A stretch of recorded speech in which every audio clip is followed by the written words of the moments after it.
What up, YouTube fam? Thanks for coming back to the channel. Got a new video for you. As you can see by the title, I am building a trailer.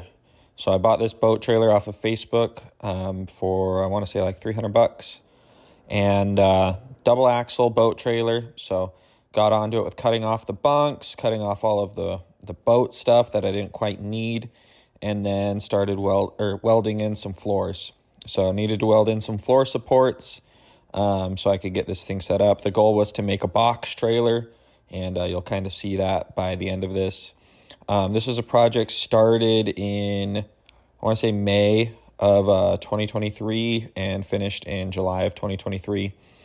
So here I'm just TIG welding in those floor joists, making sure that everything is secure. I did 2 foot on center for these. That is something that if I could go back and change, I might have put some more in, done like 16-inch on center for it being a floor. The floor was pretty stout, just the plywood I put in later wasn't.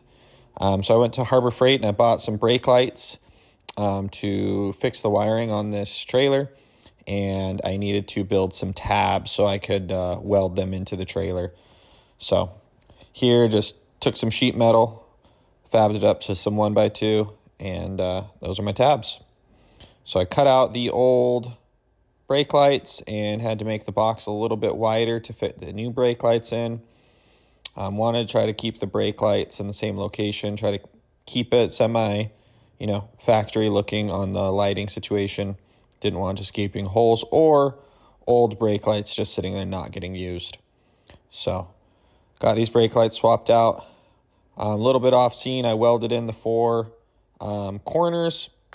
This is a V-nose enclosed trailer, so this is that main box before the V up front. So I took those, leveled them out. Now, a difficult thing with this trailer is there is a slow arch from the back to the front. So in the middle, it's a little bit taller than it is in the back or the front of the trailer. So I'm going to end up siding this with galvanized steel sheeting. So with that, I didn't want to have to deal with cutting that arch on the bottom sheets of everything, so or on the top. So with it, I just made everything else just square, and I was going to deal with the bottom reveal later on. So welding in more verticals, just continuing to make that box for the trailer. I have the little Harbor Freight flux core welder out. There's quite a bit of wind, as you can kind of see. Throughout the days, it'd get a little stormy. The trailer was too tall to roll into my garage. I would have TIG welded everything if I could have gotten into the garage. Threw in some little gussets just to try to keep things a little bit more stable, just essentially reinforcing those joint kind of butt welds that I was putting everywhere. I'm finishing up the V-nose up front, and then putting in more vertical studs. So lots of cutting and welding, just getting these in, welding all 4 sides of each joint. And then we're going to start putting on the roof. So there's the entire box with a couple of roof joints in there. There's all of the roof joints. I guess we missed out on recording those. So that's the box fully welded out. Then I went and got some OSB. I believe I did 1/2 inch tongue and groove, put that in there, and then started siding it. Did a couple test panels without recording it, and then started recording it. So I used another piece of 1x1 to essentially clamp it up so I wasn't having to hold it while drilling and riveting.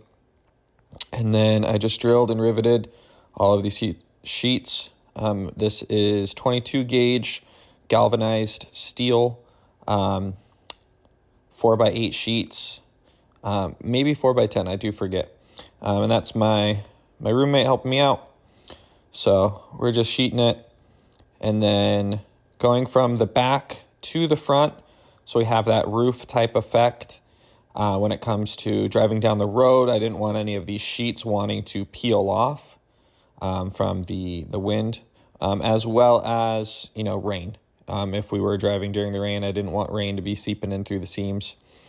So just continuing to sheet this. Was getting down to crunch time here. It was about a week out from when I was planning on moving.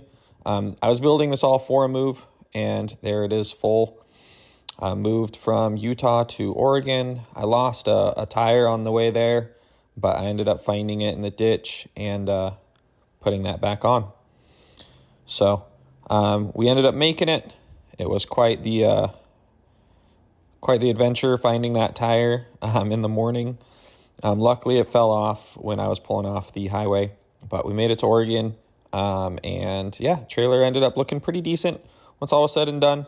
I wish I could have painted the frame or painted the box as well to match. It ended up being a pretty good looking trailer once all was said and done, and was able to sell it, make a little bit of profit. So it was really nice to be able to move essentially for free and gain some skills, bust out another project. If I could do this again, I would take a little bit more time, make it a little bit prettier, but once all is said and done, it worked out pretty well for me. Thanks for watching, guys. Feel free to subscribe, like this, and we'll see you in the next one.